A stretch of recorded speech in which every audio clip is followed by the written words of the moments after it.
Okay, so here is another in the continuing series of experiments about feeling. Now, this one is important. This happens to be a time lapse photograph of the stars and the North Star. So the orientation to 23 degrees, 23.5, of where the tilt of the true north is constantly. So this is the orientation for me that orients the top of the head through the spinal cord and increases our capacity to feel.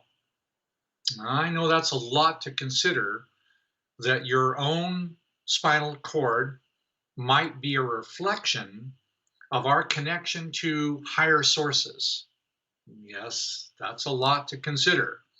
And there might be some orientation about the true north. I'm suggesting that you might experience it through feeling. The way to do that is to go ahead and do your exercises about your lake, the ocean, silence, which is the experience of the spatial perception, the experience of the magnitude, the breadth and width, the magnitude of the divine levels goes through the experience of space into significantly higher levels, whether you call them spheres or dimensions or something yet undescribed by words. The orientation to experience that, for me, comes through the top of the head, through the spinal cord. I've had many experiences inside the spine, inside the brain, and they're usually aligned along that line. I'm suggesting that you do that with your own heart. You increase the capacity and the sincere desire to feel. Now you add in the opportunity to experiment with something even higher. That doesn't mean you lose your capacity to be yourself. It means you take your capacity to be yourself into higher magnitudes. It doesn't mean you dissolve. It doesn't mean you become anything else. It just means you experience something more with your own feeling. Now, later on, this capacity to feel is how we experience empathy. I know it's a strange picture to consider about empathy, but this is basically how I experience empathy. It has magnitudes of boundaries, the ability to feel individual feelings. Eventually, I'd like to go through explaining how this works, not just because it's an exercise with the North Star and alignment, but your ability to increase your capacity to feel goes through boundaries.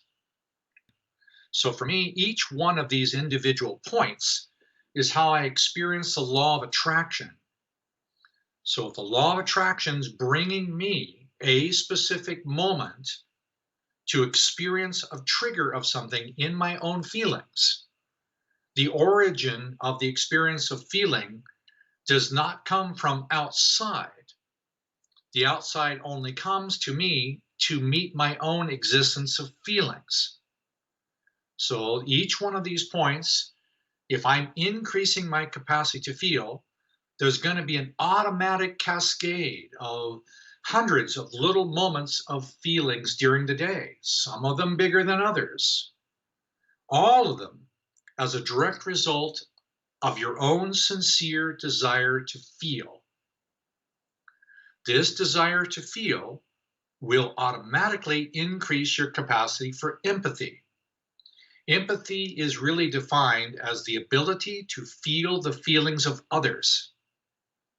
I'm suggesting the first place to feel the feelings of others is inside your own lake.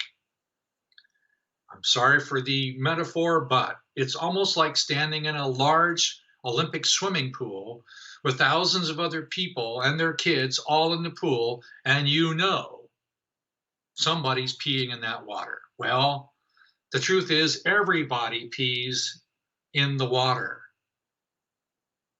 Yes, we all live and drink that same water. I'm suggesting that the increase of empathy will give you the ability to discern the difference between somebody else's pee and your own. Yes, you have to be responsible for your own, but eventually, if you are aware enough that somebody else's influences are affecting you, you can eventually learn to allow it to pass through you, not on you. Empathy, the sincere desire to feel the feelings of others. Later on, that gift becomes the ability to be able to receive and so on. But you need to feel the empathy. Later on, we'll talk about the use of empathy through compassion and what's the difference between the discernment of empathy and the utilization of compassion. But start here. Yes, go back to the feeling for a moment. Yes, I'm saying that the same pool that we have exists at higher and higher levels. Eventually, we need to feel groups around us, cultural, religious groups, larger and larger groups. Yeah, one day we have to feel all those aliens as well. No, they are not necessarily adversarial all the time. They are just like us, brothers and sisters, learning how to experience consciousness through feeling. I know this is a little odd, but you can handle it. Just remember that pool. Do you really want to discern other people's presence? Start inside. Let me know how you do. See you soon.